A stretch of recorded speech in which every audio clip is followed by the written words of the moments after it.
लेकिन जो तमिलनाडु में हमारे भाषा, हिंदी भाषा के लिए, लोगों के लिए हो रहा है, तो जो हिंदुस्तान का भाषा है, आज उसी हिंदुस्तान में हिंदी बोलने वालों पे इतनी बड़ी प्रतिबंध लग रही है, उनको मारा जा रहा है, काटा जा रहा है, जिसमें सबसे ज़्यादा संख्या हमारे यूपी बिहार के लोगों की है। तो मैं बस अपने जितने भी मेरे मनोज भैया, रवि भैया, दिनेश भैया, मैं सबसे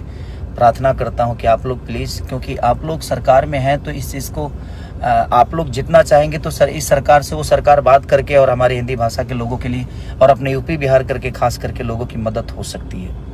हमारे नीतीश चाचा माननीय मुख्यमंत्री हैं आप, और तेजस्वी भैया उप मुख्यमंत्री हैं, आप सबसे मैं रिक्वेस्ट करना चाहता हूँ कि प्लीज़ आप लोग चाहेंगे तो कम से कम ये जंग जो है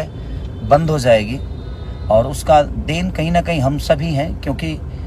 अगर रोज़गार हमारे यूपी बिहार में इतनी होती तो शायद हमें दूसरे जगह जाने की ज़रूरत नहीं है। तो ये विषय नहीं है, बट धीरे धीरे सारी चीज़ें हो ही रही है और होगी।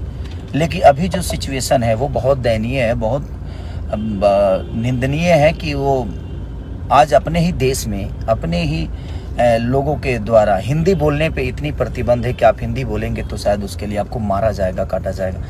तो मैं सबसे जो भी सरकार में है उनसे रिक्वेस्ट कर रहा हूँ कि प्लीज़ आप लोग थोड़ा सा अगर ध्यान देंगे, क्योंकि आज आप लोगों को भी इस जनता ने ही बनाया है और यही जनता आज पीटी जा रही है। तो वो थोड़ा सा तकलीफ दे रहा है कि जिसको हमने चुना आज हमारे लिए कुछ नहीं कर पा रहे हैं। तो मैं तो सरकार में हूँ ही नहीं, लेकिन मेरे तरफ से